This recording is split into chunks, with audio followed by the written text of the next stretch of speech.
Afternoon, everyone. We're here today in the MSP studios for the Liverpool Chamber of Commerce annual general meeting.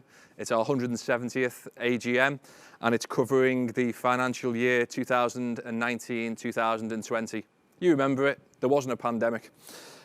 Today, we're going to run through the annual general meeting. We're going to undertake the statutory resolutions that we need to fulfil, and then we're going to be joined by a very special guest speaker in the British Chambers of Commerce, President Ruby McGregor-Smith, and we look forward to hearing what Ruby has to say to us later. There will be an opportunity for a question and answer session as well, and we'll give you the details of that shortly. Couple of housekeeping before I hand over to Neil Ashbridge, the chair of the Chamber, who is also here at the MSP studio. This is the first time that we've obviously had an AGM since the pandemic started. It is a new experience for us to do this remotely. There will be resolutions passed. We know that there will be proposers and seconders for those resolutions. For those that are able to propose and second, if you could use the Zoom raise hand function, that would be great. And in the studio, we'll be given the thumbs up to indicate that we can move on to the next item. Similarly, when we conclude the AGM official business and we hear from Ruby, the Q&A will be undertaken in the same way, where audience members, if they can raise their hands during Ruby's address, if they want to subsequently ask a question, that's brilliant, because we can enable the technology to be ready to go on that, so your questions can be heard. So I'll pass over to Neil, who will run through the official business of the AGM. Thanks, Neil. Okay, thank you. Thank you, Paul, and good afternoon, ladies and gentlemen. It gives me great pleasure to welcome you to our 170th annual general meeting. And I was only thinking on the way here that our founders 170 years ago probably would never have imagined we would be doing our AGM by Zoom. And actually, for those historians of you, it was 7 years before the transatlantic cable was even laid, which was perhaps one of the key technologies for the Liverpool City region, given that it allowed cotton brokers and corn brokers to arbitrage in New York and was the forerunner of what we now know as futures contracts worldwide. So a different era for us all. Can we start by, can I just ask, are there any apologies for absence? I know that the President, Lord Derby, is unable to join us today, and I received a kind note from him last week to say so. Are there any other apologies? We're not aware of any, but John Cranston, who's looking after the secretarial work for the meeting, can share any via the chat function, and they'll be reflected in the minutes. Okay, thank you. Okay, moving on to item number 2 is to approve the minutes of the AGM on the 23rd of January 2020. Can I have a proposer and seconder for those? And the minutes, if you want to have a look at them, have been shared through the chat function of the Zoom meeting. Okay, as I'm not aware of any objections, we'll take those as having been approved.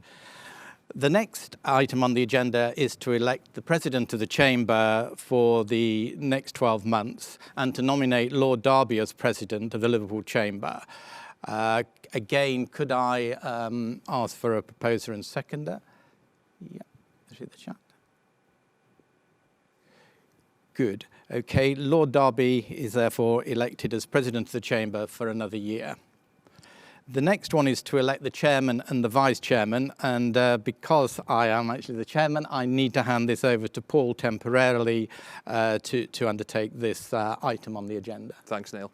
Yeah, so for this particular item, the chairmanship of the meeting temporarily comes to me to propose the subsequent resolution.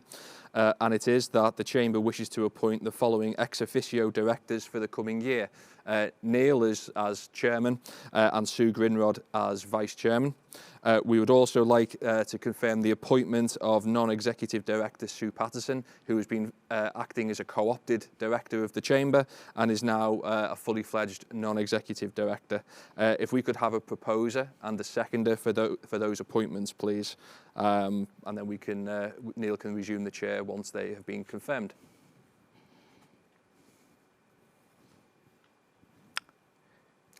Thanks very much. That's great. Neil, back to yourself. Okay, thank you very much. The next item on the agenda is the Chairman's report. At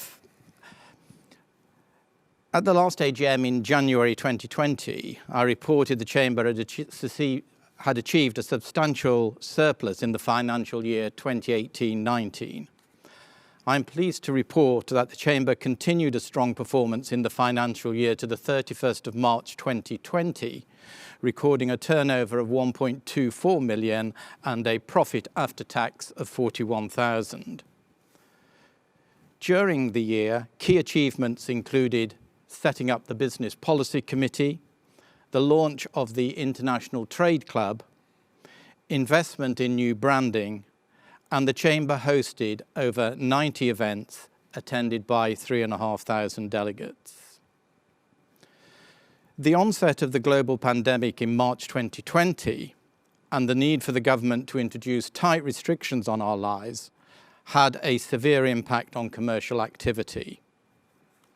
At the Chamber, our aim has been to provide support to our members and to work closely with local government to ensure that the needs of business are factored into policy decisions to ease the impact of restrictions. Importantly, the Chamber has also contributed to local government plans to restart and rebuild commercial activity as the economy starts to reopen, including the support and private sector leadership of the City Plan for Liverpool, the promotion and endorsement of the public health messaging for Liverpool businesses, and active involvement in the shaping and enabling of COVID-19 business support measures. Internally, the Chamber has had to make difficult decisions to ensure its own survival. Despite the Chamber's strong financial position at the start of the pandemic, it was necessary to cut back operating costs rapidly, and with the support from various government schemes, the Chamber has been able to maintain a good cash position throughout. As we start to emerge this week from 13 months of business uncertainty and disruption, the Chamber will continue to support its members and to play an active role in local government plans to restart the economy. Recovery is likely to be a long haul. Uncertainty will be around for some time, and the level of impairment to the supply side of the economy is yet unclear. Against this background, the best way forward for business has to be a collective approach, and chambers of commerce with their regional, national and international networks are well placed to facilitate such a collaborative approach. As part of its restart plan, the Chamber is to move to new offices later this month. This ends some 86 years at 1 Old Hall Street, but gives the Chamber the opportunity to build flexibility into its service offering to members and to create a culture that responds to the needs of the 21st century business. I hope it won't be too long before I can welcome members to our new offices. I know many members welcome the Chamber's events programme, and although curtailed over the last year, there have been more than 30 events online, which have been well supported by our membership. While I am sure that online will remain part of our lives, many businesses want to return to face-to-face meetings and networking events, and the Chamber will start its programme in line with government guidelines in the near future.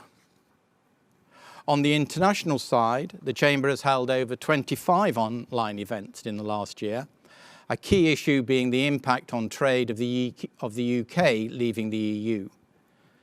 As businesses adjust to the changes and the global economy emerges from the pandemic, the international team will continue to provide important advice and support for members. We have recently engaged businesses with a Brexit transition programme alongside the Growth Platform and other city region chambers. And we have worked with the local authority in Liverpool to promote the business adaptations to Brexit in a campaign to run through the coming months. We will be working closely with our business community to ensure the impact of Brexit is mitigated and the opportunities for future international opportunities are reflected in the City Region's new export strategy. There are many challenges ahead for us all, and uncertainty will remain elevated for some time. But the Chamber will continue to listen to members about the services they require and will work with local government and partner other bodies to ensure Chamber members' needs are at the forefront of decision making. Finally, I would like to thank my fellow board members for their support and the effective way in which they have steered the Chamber over the last year. But it is the members of staff that are key to the Chamber's success.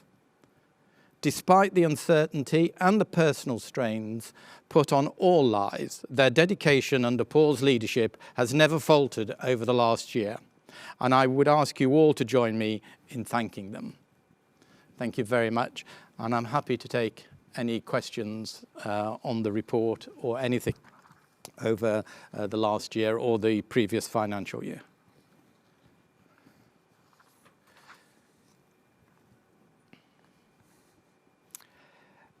Okay. Is there? I think there's a question from Lucy. There's a question from Lucy Byrne. It's Lucy. I'm sorry.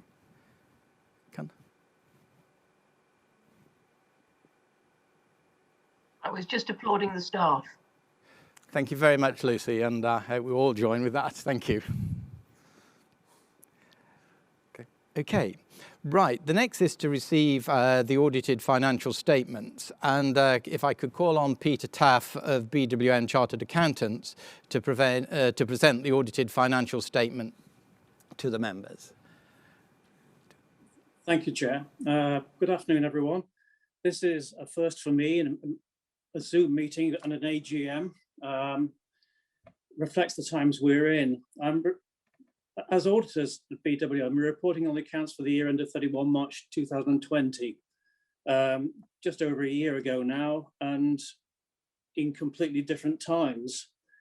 The accounts themselves, as the Chair's briefly referred to, reported a healthy turnover in the year to 31 March 20 and a healthy surplus. The surplus for the year was slightly down on the preceding year, but only because of structured investment by the Chamber in its future services. Otherwise, it was a strong performance. That reflected in its balance sheet, which continued to strengthen in its net current assets. Obviously, COVID changed the environment for us all. But in our review of the post-year-end activities of the Chamber, it was apparent that the management of the Chamber have indeed, as the Chair reflected, taken robust action to protect the financial position of the Chamber and to see it through this crisis. Having regard to those actions that they had taken, we are happy to confirm as auditors our satisfaction with the accounts and to recommend them to you at this AGM. And as the Chair said, we'd like to thank and congratulate the team at the Chamber for their help and support to us in discharging our audit function and for the work they've put in what has been a most extremely challenging time for us all. And I think in the circumstances, that's probably as much as I think it's necessary to say on those accounts to 31 March 2020, unless there are any further questions anyone has for me. Thank you very much, Peter. Before I do just ask for a show of hands, are there any questions that any members have? Okay. Seems such a long time ago, actually, at the end of, but thank you very much indeed, Peter, for those. And can we just have a show of hands for the approval of those by the members? The next item on the agenda is the annual community interest report. As a community interest company, the parent company is required to submit an annual community impact report on behalf of the group. I'll now hand over to Paul. I don't know whether you officially need to read it in full or whether members can access this on a website or something, but I'll hand that over to you. Thanks, Neil. Yes, so it's the point of the AGM that we always really look forward to, which is me reading from a sheet. So our annual community interest report details the purpose for which the Chamber exists as a community interest company, some of the activities that we undertake that reflect engagement with our business community, which is the basis upon which we were converted to a community interest company a decade ago. So the Chamber exists for the benefit of the business community in and around the Liverpool City region. In particular, the Chamber activities are for the promotion and protection of commercial, professional, industrial and other business activities, ensuring their representation on commercial business questions are heard both locally and nationally. Throughout the year, the Chamber has delivered services to businesses, including the provision of networking events, seminars and training sessions, including helping to create international business by offering a wide range of services. We frequently interact with our stakeholders, who are principally the owners and employees of businesses within the Liverpool City region. Such consultations generally concern policy issues affecting the businesses of the City region. The Chamber distributes the quarterly economic survey to the stakeholders, and after collating the responses, feeds the information to central government through the national network of Chambers of Commerce. In addition, we conduct an extensive annual membership survey that requests the views of businesses about the services we provide and any improvements that could be made. The results of the survey are communicated to Neil and the rest of the Chamber Board, and improvements are instigated, which mostly concern the service provision and communication methods. That concludes the Community Interest Company report. Okay, has anybody got any questions on the report? No, if we could then have the usual show of hands to approve those. And now the final item on the official agenda is the appointment of BWM Chartered Accountants as auditors for 2021, and to agree to allow the board to fix their remuneration. Could I have a show of hands that is acceptable to the membership? Good. Okay, is there any other business anybody would like to raise? Okay, so that concludes the formal part of the AGM. I'd like to thank you all for your attendance, and hopefully next or later this year when we have our next AGM, we'll probably get 2 in the calendar year, that we'll be able to welcome you in person. But again, thank you all for attending. Paul has said at the start that we're delighted to welcome Baroness Ruby McGregor-Smith, who is the President of the British Chambers of Commerce. And Ruby, thank you very much for sparing the time to join us this afternoon. So I'll hand back to Paul and to Ruby for the remaining part of the AGM. Thank you very much. Thanks, Neil. And just to reiterate my thanks to all the members who've joined us this afternoon as well. It's amazing how quickly you can get through some formal proceedings on an AGM by Zoom. I think this is probably a record time for us to get through all of the agenda items, which allows us hopefully sufficient time to really maximise the insight that I'm really looking forward to hearing Ruby articulate to us. As Neil has mentioned, Ruby is the President of the British Chambers of Commerce, our national association for which Liverpool Chamber is one of 53 accredited members. Ruby was formerly the Chief Executive of the Mighty Group. She is a non-executive board member at the Department for Education and has a CV which would put a tremendous number of people to shame, quite frankly. Ruby, thank you so much for joining us this afternoon. We're very pleased to welcome you here, and we look forward to hearing what you have to say. Thank you. Hey, thank you, Paul, so much. It's a real pleasure, a real honour to be here. Thank you so much for the invitation. And yes, I became president of the Chambers last March. What a time, hey? And so I haven't had much time to meet that many people in person, which I'm looking forward to doing once this is all over. And I'd hope to next year to be able to come up and see you in person. But pleased we could do it by Zoom today. So I'm really pleased to hear through the formal proceedings that the Chamber has had a good year, you know, in what has been what I can only describe as extraordinary circumstances for businesses large and small up and down the country as we grapple with this pandemic. So it's been an exceptionally great year for the Chamber, and congratulations from me.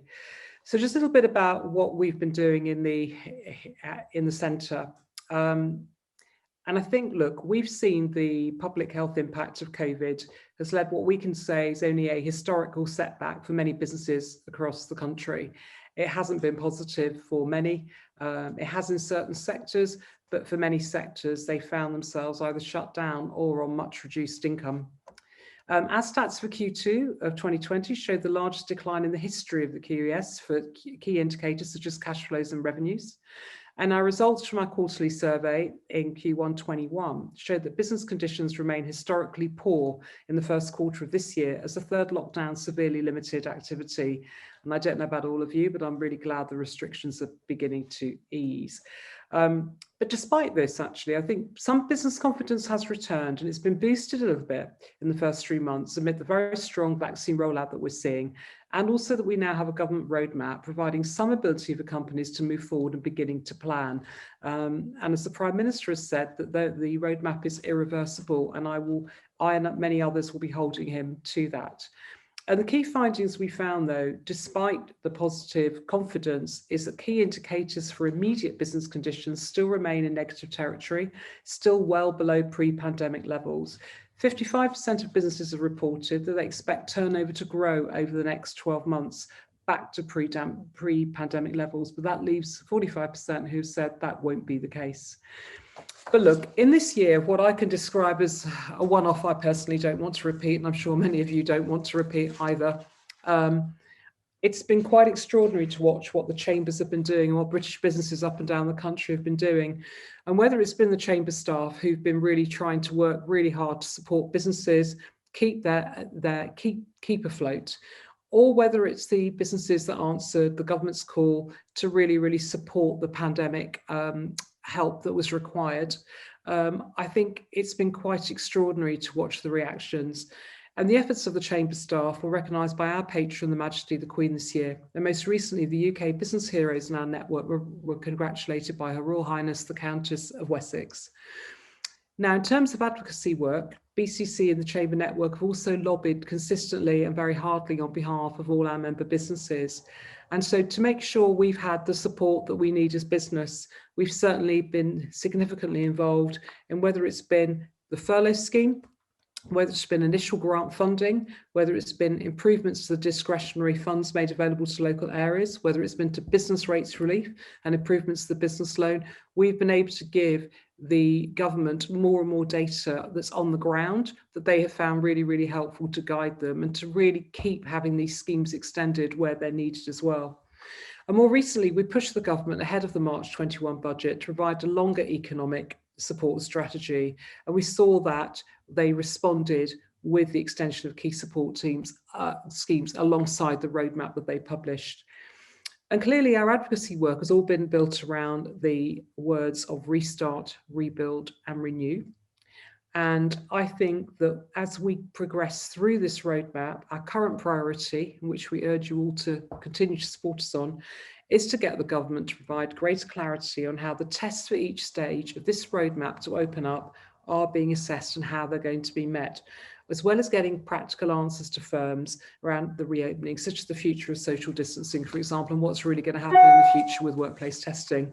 There are still many questions that still need answering as we open up the economy. And looking forward, though, as our big focus as the Chambers is to make sure that the economic recovery from the pandemic is equal and can bring growth to all regions of the UK, and it's not limited only to some. We see that need to really start to support that even more. We saw some challenges before the pandemic. Our task is now to make sure that we don't have any form of regional inequality as we recover, and we've got to have the ambition to keep delivering on that. We know as the Chambers that we have absolutely every detailed piece of knowledge around the issues in local areas, and we have partners and resolutions to some of those issues that we need the government to listen to. And I think with the support of Liverpool, thank you so much for all the work you've done that's fed into our wider work. to your members and to the broader network. We'll campaign on the fundamentals, and we want to make sure we continue to ensure government policy gives businesses the access to the skills they need, delivers on the promises of accelerated infrastructure projects such as HS2, and supports investment in digital connectivity, continues to work in partnership with business to deliver on the net zero ambitions, and works to minimise upfront costs for businesses, and supports with cash flow wherever we can. So I think I'll just end by saying, look, I know that businesses across the country are eager to get back to doing what they're brilliant at. We ask you to continue to help shape the conversation that we're having with government through the unique insights that you're seeing. And finally, I'd like to say a very big thank you for all that you've done for us, because without the insights of Liverpool, that wouldn't have been able to fit into our wider work. We may not have seen some of the scheme support that we've seen today. Thank you very much. And now I'm happy, Paul, to take any questions. Thank you, Ruby. And can I just say as well, thank you for the recognition around our Chamber's contribution as well. I think sometimes over the past 12 months, it's been occasionally quite difficult to articulate everything that we've tried to feed in. And I remember the early meetings of collective chief executives back in March last year, where we were recognising the challenges of the April payroll, for example, through the furlough scheme, and some of the insights that we were collectively providing. So thank you so much for bringing all that to the attention, and hopefully the members who are on the call and will subsequently see this this meeting broadcast later will identify how some of their insights that they provide us through surveys, through even each and every meeting that we have, any form of insight that they can provide does get fed in and does help make a difference. For those who are joining us in our audience, I mentioned earlier, I'm going to ask Ruby some initial questions. If I can ask you, if you would like to ask a question to Ruby, could you please use the raise hand function on Zoom? And that way, once I've asked my initial questions to Ruby, we will be able to come to you. And I do encourage you to ask some questions, so it's not just me. Same goes for you as well, Neil. Thank you. Ruby, you've talked about some of the advocacy work that BCC have done, and it is an extraordinary amount of work. And again, it's probably underrepresented in general discourse in public life, the amount of work that actually goes on behind the scenes. And I just wanted to get your take on your view. And government has responded to some stuff, but how optimistic are you that government is responding to the actual needs of businesses as it makes the decisions now to move the economy forward out of COVID in the short term, but also in that longer term as well? Look, I think it's been the most challenging year any government could have ever had. And not that I'm going to offer a huge amount of sympathy. It is their role to support us through this. We need the economy to recover. We need their support. We've had complete shutdown of many, many activities across business, and constraints put on us in a way which are almost impossible to deal with. But I do feel optimistic. And the reason I feel optimistic is that we need to have an economic recovery, and business needs to lead that. And they know that, and we know that. So it's been really, really tough. I'm very pleased about the vaccine programme. I think if you've been talking to me pre the vaccine programme, I wouldn't have been as comfortable as I am today. But I think that's certainly given me some, I guess, it's made me feel a lot better that actually we're going to open up. Because my big concern even 4 months ago was this would just go on for years, And now where we're faced with is half the countries at least had one vaccine dose. Hopefully by the summer, many will have had both. And we can open up industry by industry. There are some that are still going to wait a while, but they've got to have their irreversible route out of lockdown too. And what I've been saying to the government more than anything is this roadmap out is irreversible. Okay, we are all going to have to live with COVID in some way, shape or form. It's not going to go, but you cannot shut us down again in the way we were shut down. We can't go through this again. I think for many businesses, it would just be too much. And when I think of the impact on people and businesses up and down the country and what they've had to endure, and bear in mind, many of us have had to deal with this health crisis personally as well in our own lives. But to have to deal with the health crisis and then have to deal with the business crisis on top of that, I think has been really, really difficult. But despite all that, I remain optimistic that we'll come out of it and we will get most of what we want in terms of getting the recovery up and running. In terms of future investment for the government and what it needs to make, I think we're well positioned to really keep continuing to give them advice about what we think really works on the ground, what accelerated infrastructure projects, where do they really need to do digital connectivity, what other investments do we think they need to make? And I would urge the Chamber and all its members to give us more and more information on their ideas and innovations, because we want to make sure every part of the country is represented in the things it feels it can really do brilliantly on the ground, because clearly central government is always slightly divorced from that. Thanks, Ruby. That's great insight. Thank you so much. One of the big highlights for me of the 2019-20 financial year, which our AGM covered earlier, was we had a keynote address from Karen Blackett at our annual dinner on the topic, effectively, of equality and diversity and how we can make improvements. Now, I know you authored a very prestigious report on the very topic. I think it was 2017, and of course, it's been a big part of your career, and a lot of initiatives that you've undertaken in your professional life have been focused along the lines of diversity and inclusion. There's a lot of initiatives taking place at the moment in the Liverpool City region, which the Chamber is also part of. And I just wondered how you evaluate the development of representation and equality of opportunities in recent times, and what you feel needs to be done to achieve some real sustainable change for the better. Yeah, look, I've been involved in this debate for many years and written reports around women, what we need to do there, and around race in particular. So those are the two big areas I focused on. And look, we've come a long way. When I think back to the beginning of my career to where we are today, we have come a long way in terms of being able to talk about it, and in terms of being able to put in some support to ensure we get more D&I through organisations. However, I think the big thing I would say to everybody is, in business, okay, we measure everything. Measure your pay gaps. See if you've got a challenge on the gender pay gap, on the ethnicity pay gap. You know, business, we're good at measuring things and putting action plans around them. What I would urge everyone to do is really focus on any underlying issues or concerns they've got around D&I and focus on specific initiatives to deal with that. You know, for many years, business has said it's equal opportunities employers, but yet when you look at the top of business, it doesn't look quite that equal or fair, does it? So we've got certain things we need to do, but I'd focus very much on the fact that what we want is economic equality for everyone who's got the best talent. You know, we've got a massive skill shortage in this country. We've got great talent within organisations that doesn't always get to where it needs to get to.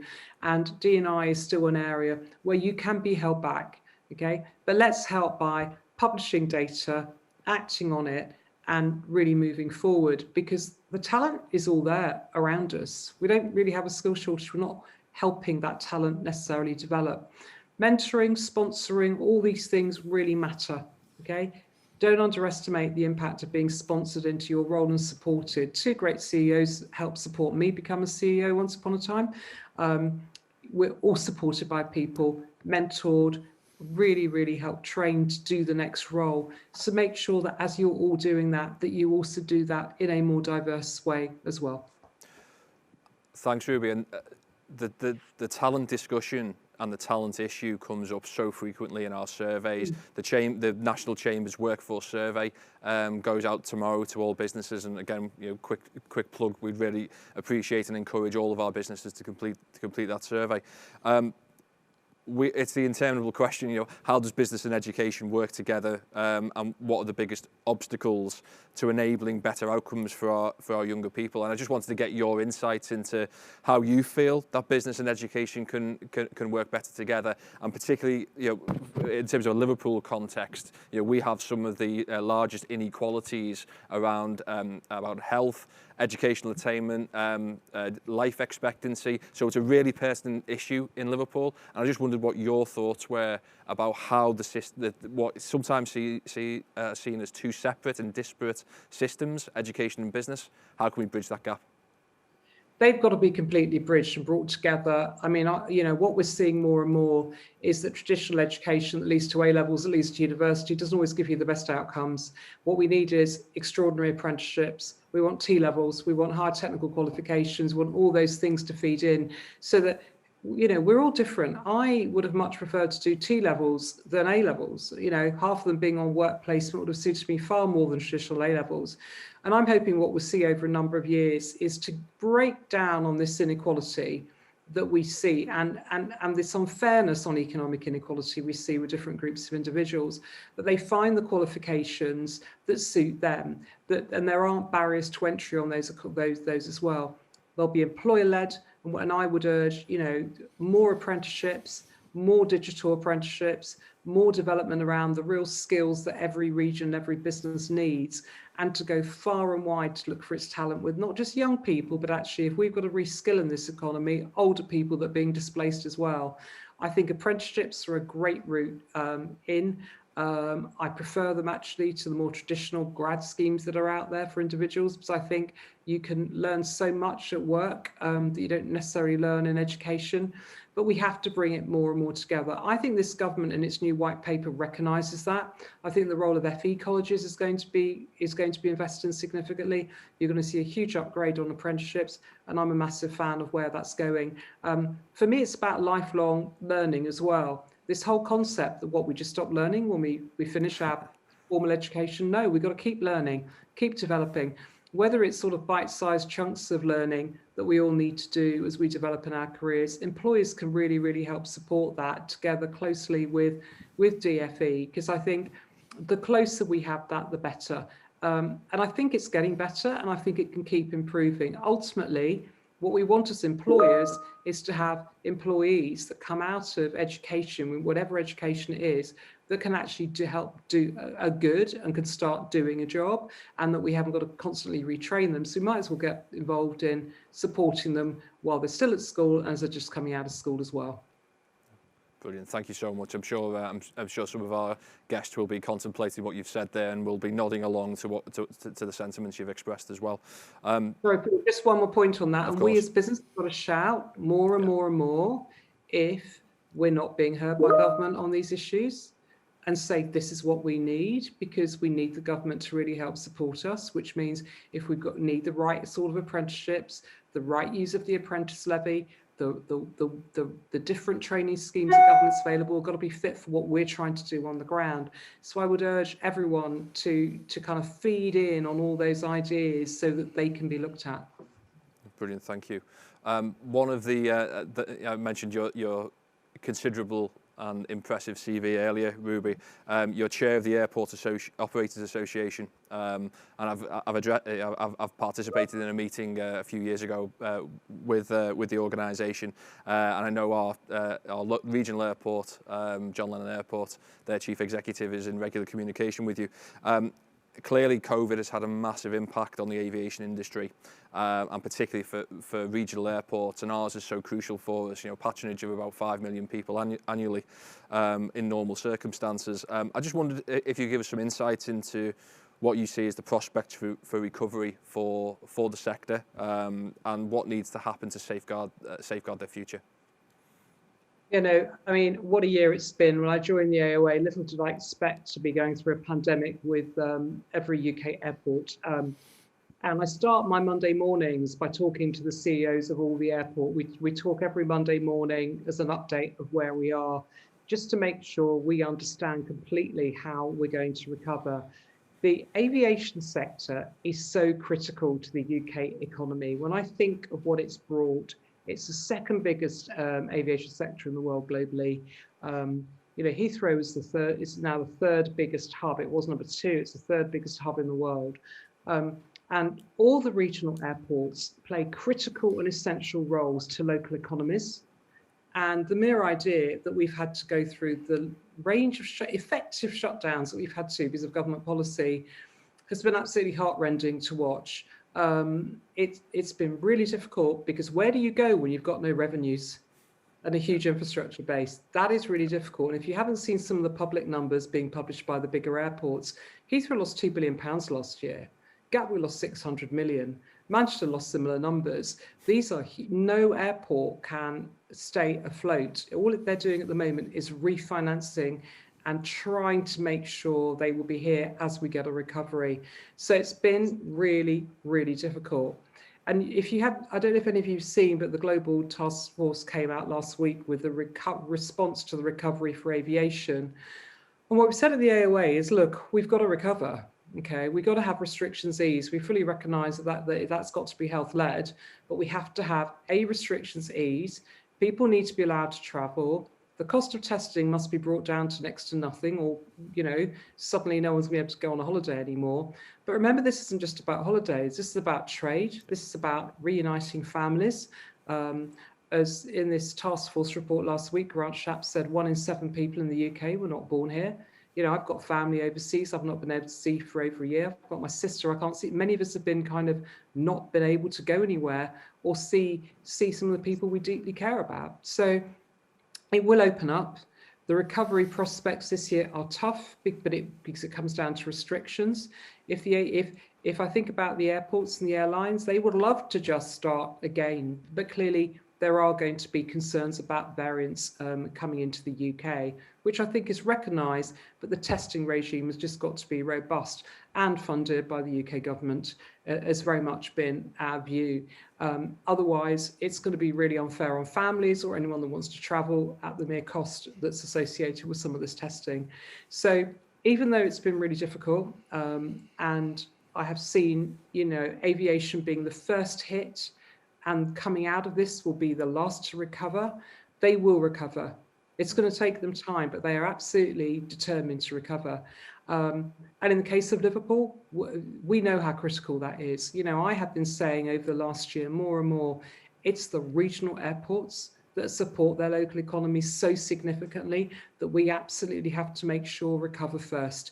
That's been you know, absolutely the big ones.